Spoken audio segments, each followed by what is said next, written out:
In the autumn of 1956, a brisk and astounding drama played out on the banks of a narrow waterway that carried the weight of centuries. The Suez Canal, a shimmering artery linking the Mediterranean to the Red Sea, was the site of a showdown that shook the old European powers to their core and signaled a dramatic new direction for world affairs. Egypt, under its charismatic and commanding leader, Gamal Abdel Nasser, made a move that electrified the Arab world and rattled European capitals. He nationalized the canal. For generations, the Suez Canal had been a symbol of imperial control, a lifeline for trade and a source of pride for Britain and France. It was more than just a shortcut. It was an icon of a world where European empires ruled unchecked from Africa to Asia. But with Nasser's bold declaration, that era was coming to an end.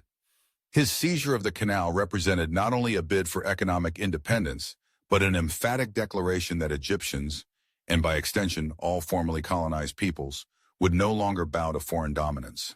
Behind closed doors in London and Paris, shock quickly turned to outrage. The British and the French, refusing to accept their diminished status, plotted a response that felt like something straight out of a bygone century. Enter Israel, which saw in the crisis an opportunity to strike at a regional adversary. Together, these odd bedfellows hatched a secret plan. Israel would attack Egypt across the Sinai Peninsula, providing a pretext for Britain and France to intervene and protect the canal. Their real motive was clear: to seize back control and show the world that they still mattered on the global stage. But the world in 1956 was a very different place from the one they remembered. The United States and the Soviet Union, the two new superpowers, held the balance of power. The Americans, led by President Eisenhower, were none too pleased at being left out of the loop. Washington feared that the crisis could spiral out of control, inviting Soviet intervention and risking a wider war at the height of the Cold War. So instead of a show of strength, the invasion became a moment of humiliation. The Anglo-French-Israeli attack was swift.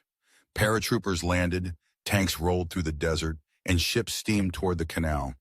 But their victory was short-lived. Eisenhower, furious at the lack of consultation and determined to stop this old imperial escapade, applied crushing diplomatic and economic pressure. The United States threatened financial sanctions, and the United Nations condemned the invasion. Isolated and battered, Britain and France had no choice but to withdraw within weeks, leaving Nasser triumphant. The outcome was profound and far-reaching. For Britain and France, it was the final curtain on the imperial era. The episode exposed their weakness and made it painfully clear that they could no longer shape world events without American backing. Both nations struggled with the reality that their empires were truly over, their spheres of influence dissolving before their eyes.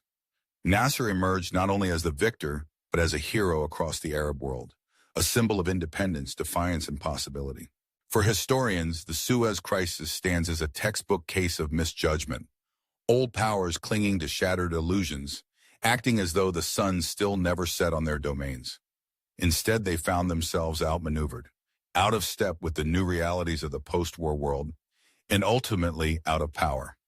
In one swift move, the Suez Canal became not just a battleground, but a milestone marking the irreversible shift from imperial dominance to a new, more complex order, where history would no longer be written solely in London and Paris.